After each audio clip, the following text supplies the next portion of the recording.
According to mandatory training for Illinois teachers, expecting non-whites to teach whites about their racism is racism. Of course, it's also racism when whites try to explain their own racism. So let's call the whole thing off, wankers. I'm Dr. Duke, he's Alex, and this is the Dr. Duke Show.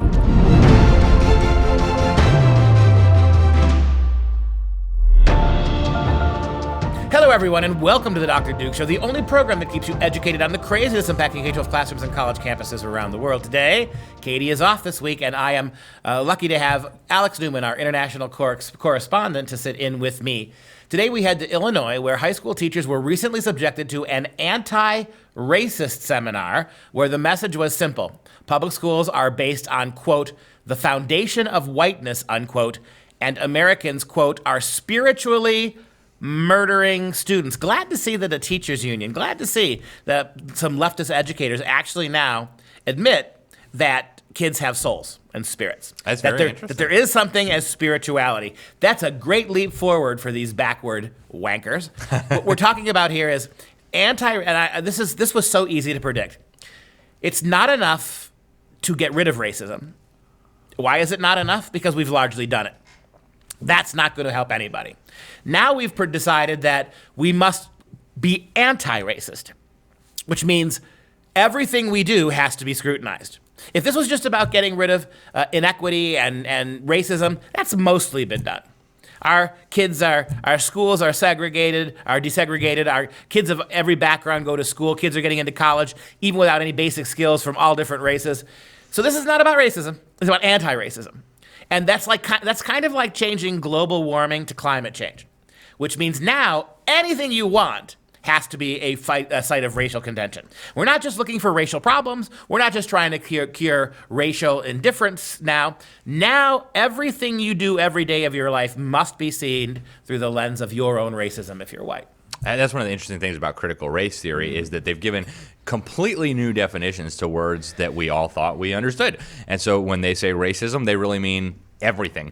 And it's interesting that I find myself agreeing with the teachers union so much. It's very strange to be on the same side as the teachers union on any issue, but here they are trying to keep the public schools shut down forever. Like, yes! Here they are saying that the schools are all based on white supremacy. Great, let's shut them down. Stop funding white supremacy with our tax dollars.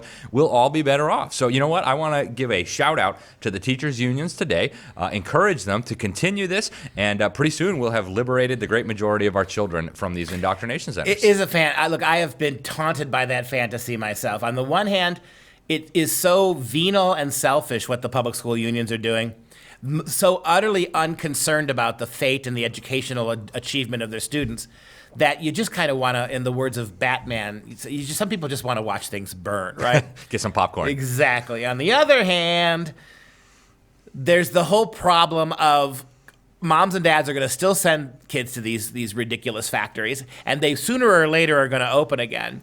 So we find ourselves battling with ourselves, but we owe it to the people who do have the 60 million American families who haven't yet quite figured out yet that public school is a disaster. We sort of owe it to them to keep updating them on the stupidity of all of this. Absolutely. So the teachers that are going to be teaching your kids in the fall are getting this incredible anti-racist training stuff, which is itself racist, right? You said the left has changed the names of words. Racism now is everything, as you said. Everything now has to be anti-racism.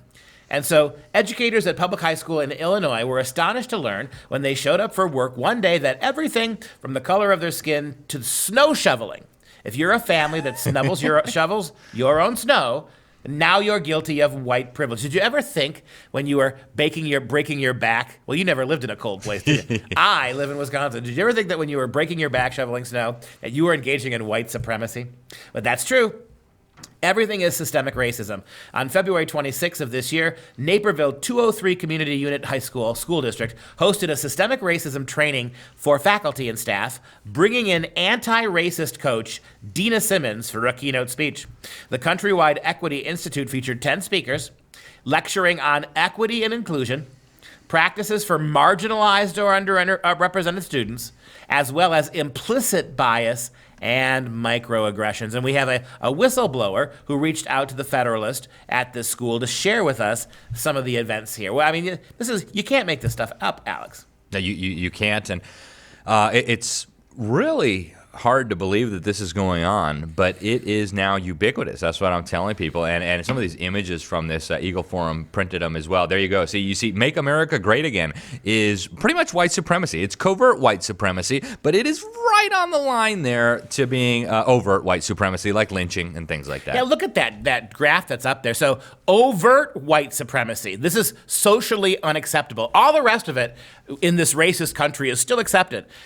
So what I've heard from the liberal left, they've got the KKK right at the center of this, right? Overt white supremacy. And I certainly agree that the KKK is a white supremacist organization. But for how many years under the Trump administration did they treat white Republicans as if they were members of the KKK?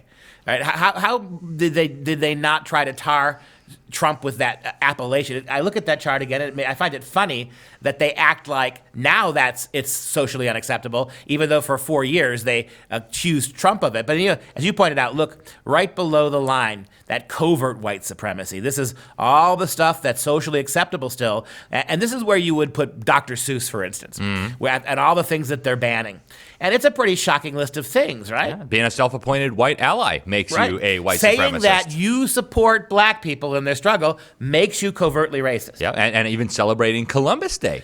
Yeah, which is a federal holiday, by the way. So we're all white supremacists. See, and the really tragic thing about this, and I know racism and white supremacy, it still exists. It's kind of like the dodo bird. There's probably somewhere. But the problem is when they call everything white supremacy, then actual racism. There might be an actual racist group, and people will be like, oh yeah, you mean like Republicans are all racist, and Americans are all racist, and white teachers are all racist. Okay, yeah, nobody's going to believe you anymore.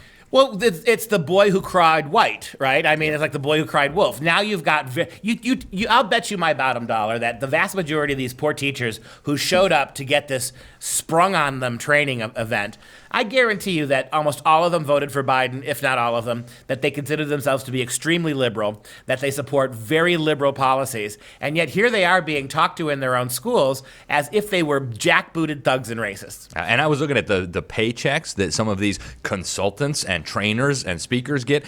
It's unbelievable. They're earning $10,000 for an hour of whining, and they're whining about being oppressed. Right. It's unbelievable. They show up, they cash that green capitalist money from white supremacists with dead white racist presidents all over them, and they stand up there and talk about how horrible the country is, and for an hour they get paid more than the school's janitor gets paid in 3 months. This is how it works. This is the Jesse Jackson shakedown. You remember Sharpton and Jackson in the 90s? They'd go to Toyota and say, if you don't want us to boycott your company for being too white, you're going to pay me $600. You're going to pay $2 million to my foundation, right? It's like the mafia. And now they've perfected this. I mean, it really is.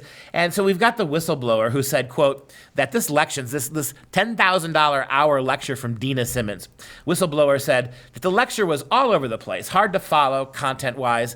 Simmons reportedly said snow removal indicates systemic racism, presumably referencing a viral February 3rd column published by the Los Angeles Times, in which the author condemned her Republican neighbor for plowing her own driveway. Remember that? We had a left-wing operative in California, and apparently she's fully aware of the fact that her neighbors voted for Donald Trump, and which means she is hidden behind her doors, hating those neighbors all these years, sneering at them as they drive down the road together.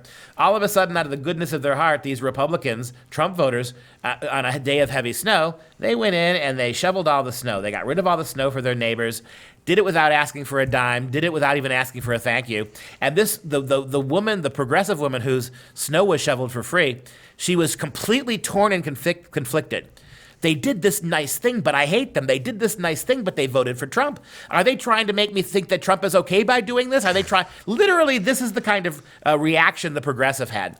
And on the basis of that, Dina Simmons spent part of her talk talking about how snow removal now is somehow white privilege. It really reminds you mentioned global warming earlier. There used to be this, they might still be up, this wonderful website that kept track of all the things that have been blamed on global warming. And it was a never-ending list: acne, alien invasions, prostitution, civil war in Syria. Everything was somehow caused by global warming. And that's really where we are with the racism stuff. Everything is systemic racism. Everything is racism. And it's interesting because the solutions are pretty similar as well. Give up all your freedom. Give us lots and lots and lots of money. And did we mention we need lots of money to solve this problem that is absolutely ubiquitous?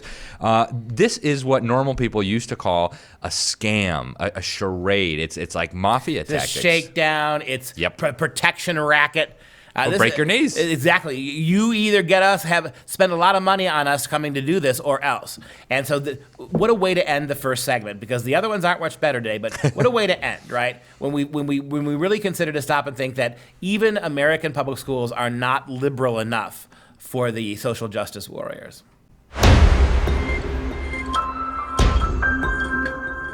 All right, now for our second segment.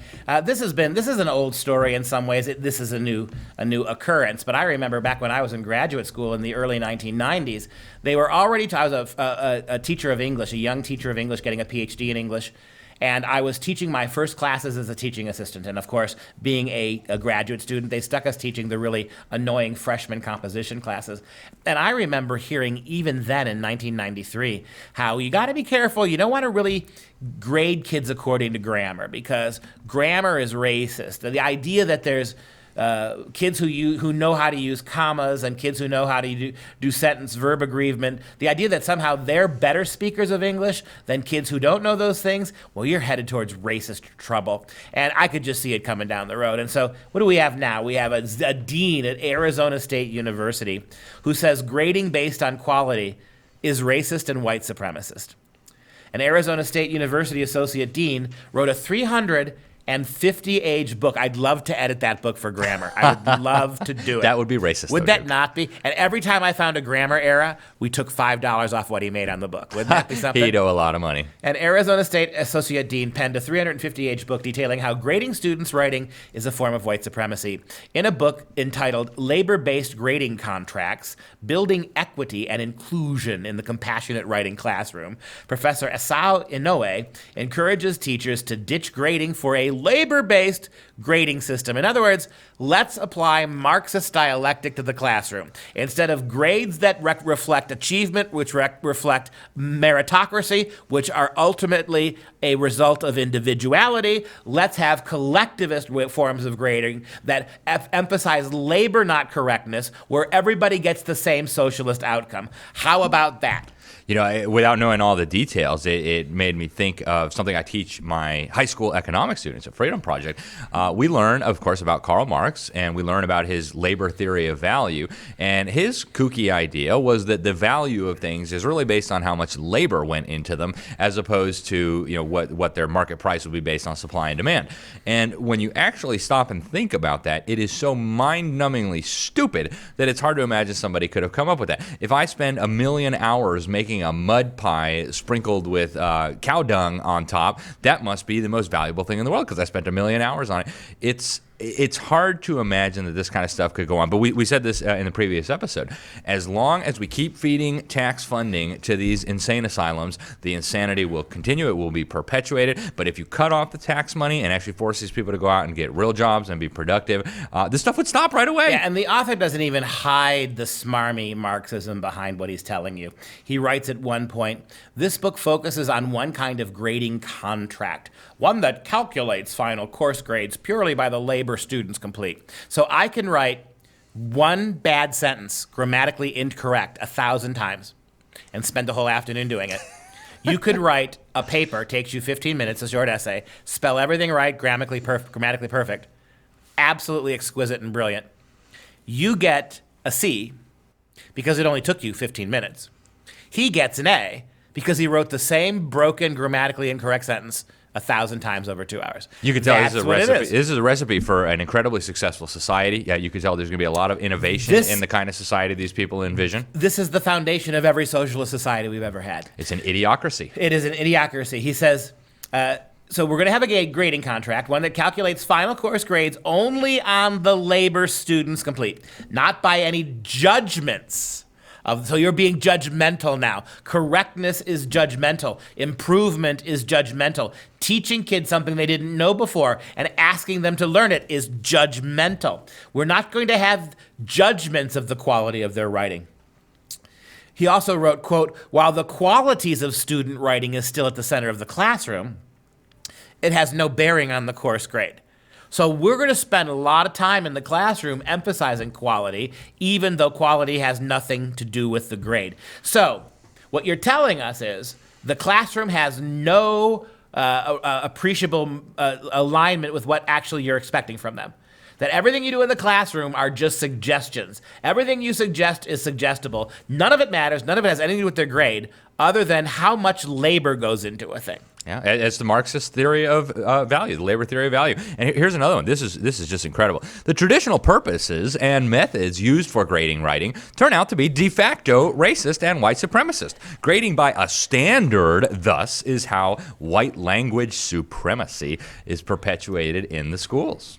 Wait, so standards can be used for bad things, like, no one gets into this concentration camp unless you're Jewish. That's the standard. And because of that now, this dean argues that all what a bad logical process. Some standards can be abused. Therefore, all standards are abuse. Therefore, standards are white privilege. Is that pretty much the syllogism? Yeah, you could only write this kind of stuff at a tax-funded and get institution. published. Yeah, exactly. Yeah. But I mean, this guy would have to go make a living doing something legitimate otherwise. And I want to point out too, there's something about Arizona State University. I think everybody needs to know, and very few people do know.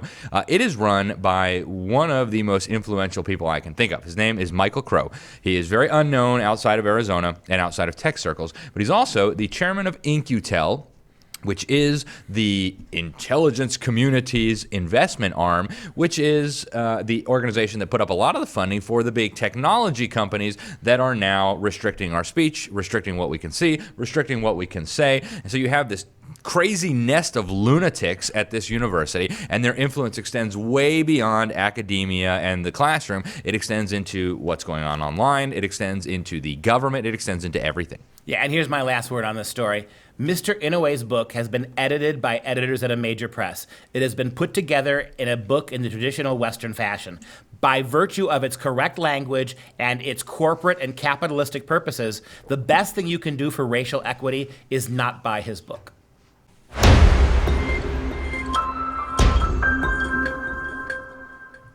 You and I did a story yesterday about Cornell. And as you know, we are obligated contractually to call it Cornot and to talk about the big red bobblehead bear. And the lesson you learned about Cornell yesterday was, don't tell me you forgot. I forgot. We wouldn't have modern cabbage. Oh, that's right, cabbage. All right. See, I don't eat cabbage. That's why I forgot. That's right. Okay, well, no, we wouldn't have modern cabbage if it wasn't for Cornell University, apparently. This is all from The Office, so we're Dwight Schrute-isms. So, nevertheless, Cornell is in the news again, and surprise, surprise, another overpriced Ivy League college doing really dumb things in the name of education. Cornell renames English department to changes the name from an English department to Literatures in English, to decolonize the English department. Because when you hear English department, my kid's an English major, he's taking English classes, is the first thing that pops into your mind colonialism? And white supremacy. Yeah, I mean, it's uncanny. It's like one of those games psychologists used to play, right? Let's play it. I'm going to say a word, you say the first word that pops into your head. White. White supremacy. Money. White supremacy. Race. White supremacy. Alex. White supremacy. Duke. White supremacy. See, I mean, that's how the game is played. It's a complete deviation from the mind dissociation. Tell me the first thing that pops into your head. It's always going to be the same thing. Cornell University trustees approved a request from the faculty. Of course, the faculty wanted this done. When I was teaching at Oklahoma, we had a course called Masterpieces in Literature. It was just a basic non-major course where kids could sign up from other majors and read really important books. It was called Masterpieces of Literature. The department agonized for months because the word masterpiece had the word master in it. Oh my goodness. And therefore we were replicating colonialism in the classroom. How could you? Suffice it to say, masterpieces in literature no longer exists. Well, what do you call it then? At the school, I don't know what they changed the name. Good reading stuff. Intro to lit, who knows? Nevertheless, this is all about fighting racism. The English department faculty members voted to change the school's name during the department's name during their first faculty meeting of this fall semester. Professor Kate McCullough said that the rebranding would help to avoid, quote, the conflation of English as a language with English as a nationality. And that's what everybody, I mean, they hear English department, they're like, English as a nationality and white supremacy. Well, and look at this too. We don't want to give the English credit for their language. No. We don't want people to think when they think of the English language, they don't want them to think of the genius of the English language. We don't want them to think of the great writers of the English language. We don't want them to think of white English people. All those things would be white supremacy. So why not just change the name of English? Why not call it English? Why just not drop English at all? What would we call it then? Just call it literature. Oh, that would work. I mean, am I more progressive than they are? Maybe. Just call it literature. Right? You may be more progressive than they Why are. didn't they think of that? Why did the decolonizers not decolonize? I mean, it's like they took over they colonized 7 states, not all 13. Why did they quit going? Well, this will give them something to do next year. I think you're right. There's the endless need to be in outrage culture to change something. We got to be woke next year. Silly me. I think you hit it on the head. They've left themselves room to do something really stupid next year. Yep. After faculty overwhelmingly affirmed the measure, they awaited permission. You're waiting for permission to decolonize? Awaited permission from administrators to implement the name change. The Board of Trustees, in doubtless a bunch of white men. Wait, the department has to ask a bunch of white trustees and regents to be able to allow. I'm seeing decolonize. I'm seeing way bigger problems at Cornell than just cabbage. The Board of Trustees approved the name change, how white of them, in January, and the department's site currently reflects the new name. Isn't this wonderful? You're paying $60,000 a semester to go to Cornell. $60K a semester. And this is what you know you're spending your money on. The website now has been updated from English department or classes in English to literatures in English. I mean, boy, this is one of those obvious changes that this is earth-shattering. This is going to change. We are the world. We are the children, right? This has got major change all written on it. According to the statement from Professor Caroline Levine, who supported the measure, she said that, quote, and I want your response to this quote, Alex, the British Empire invented English as an academic discipline as part of a dedicated effort to persuade Indian subjects to view England as a culture superior to their own and to acquiesce to English rule. Yeah, it'd be interesting to see a source on that because so many of these people just make stuff up out of whole cloth. Yeah, I mean, when the English, who had produced writers like Chaucer and Shakespeare and Milton before they had any ties to India whatsoever, just suddenly decided not to honor those great writers or not to honor the fact that by the time we got ourselves involved in India, we have a 1,000-year history of great literature. Maybe we want to preserve that. No, that couldn't be the case, Caroline Levine says. It was invented during the Victorian era out of whole cloth to just stick it to the Punjabis, right? So it's white supremacy. That's right. Again.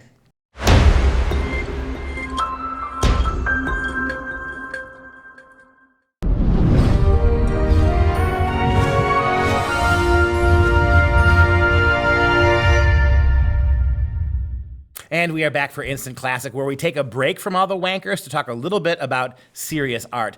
And I was teaching a class on, I'm really excited. I'm teaching a class this semester on painting the Gospels. It's a course that reads the Gospels, gives a chance to students to read the Gospels, and we look at the great painters of Western culture who painted those scenes. We look at Caravaggio and Rembrandt and Da Vinci and Michelangelo and Rubens and Rembrandt. And what we do is we try to make sense of, after reading the stories, what can we process from the literary account of Christ's life, and to see how these genius painters took the stories and captured them in image, oil paint. A really fascinating course. And so we were reading this sort of instant classics. I want to do this particular quote from the Gospel of Mark, chapter 5. It's a famous one. It just struck me as incredibly poignant and beautiful. We talked about it for about an hour in class. And a certain woman, which had an issue of blood for 12 years, and had suffered many things of many physicians, had spent all that she had and was nothing better, but grew rather worse, when she had heard of Jesus, she came in the press behind him and touched his garment. For she said, "If I may but touch his clothes, I shall be made whole." And straightway the fountain of her blood was dried up, and she felt in her body that she was healed of that plague. And Jesus, immediately knowing in himself that virtue had gone out of him, turned about in the press and said, Who touched my clothes? But his disciples said unto him, You seest the multitude thronging thee, and you say, Who touched me? And Jesus looked round about to see her that had done this thing. But the woman, fearing and trembling, knowing what was done in her, came and fell down before him, and told him all the truth. And he said unto her, Daughter, thy faith hath made thee whole. Go in peace, and be whole of thy plague. Just beautiful. The faith of this woman. She couldn't get through him because of the crowd. She couldn't out-elbow the disciples and the other dozens and hundreds of people who wanted some kind of healing. But her faith was so strong that she felt, if I can just but get close enough to touch him, that will heal me. And even more beautiful, after she manages to do it, and Jesus, I love that phrase, Jesus noticed that virtue had gone out of him. Not love, not healing. Virtue had gone out of him. And her blood had stanched. She's probably suffering from an endless period here, right? A woman who can't stop bleeding for 12 years. She's been bleeding not just during her time of the month, but every day, every month for 12 years. She's been decimated by this. And at that touch of his garment, her blood stanches for the first time. And she falls before him in fear. And the title of Soren Kierkegaard's great book drops before Jesus in fear and trembling. And he says to her, Your faith has made you well. Not me, not even my virtue. It is your belief in that I was capable of this that made it happen. Really a beautiful, beautiful scene in a beautiful gospel. And interestingly, it's one of the scenes that's almost hardly ever been painted in Western culture. It's a difficult scene, as you can imagine, to catch on canvas. All right, just a quick reminder to please download our brand new Freedom Project Media app. We've got a lot of great content, including our 17 new shows every week. Look for an 18th before the month is up. All you have to do is search Freedom Project and make sure to allow notifications. And if you're a fan of the show, please consider a one-time tax-deductible donation to support our Patriot Club, and we will send you this signature tumbler. It looks great in pajamas or with a tuxedo. Simply visit patriotclub.us. That's patriotclub.us. Now we want to take a moment to show some love to our Patriot Club members. Today we'd like to give a shout out to George from Crystal Lake, Illinois. Thank you, George, for supporting us, and get on that Illinois school district that's brainwashing those teachers. And that wraps up this show for Freedom Project. I'm Dr. Duke. He's Alex. Until next time, stay educated, my friends.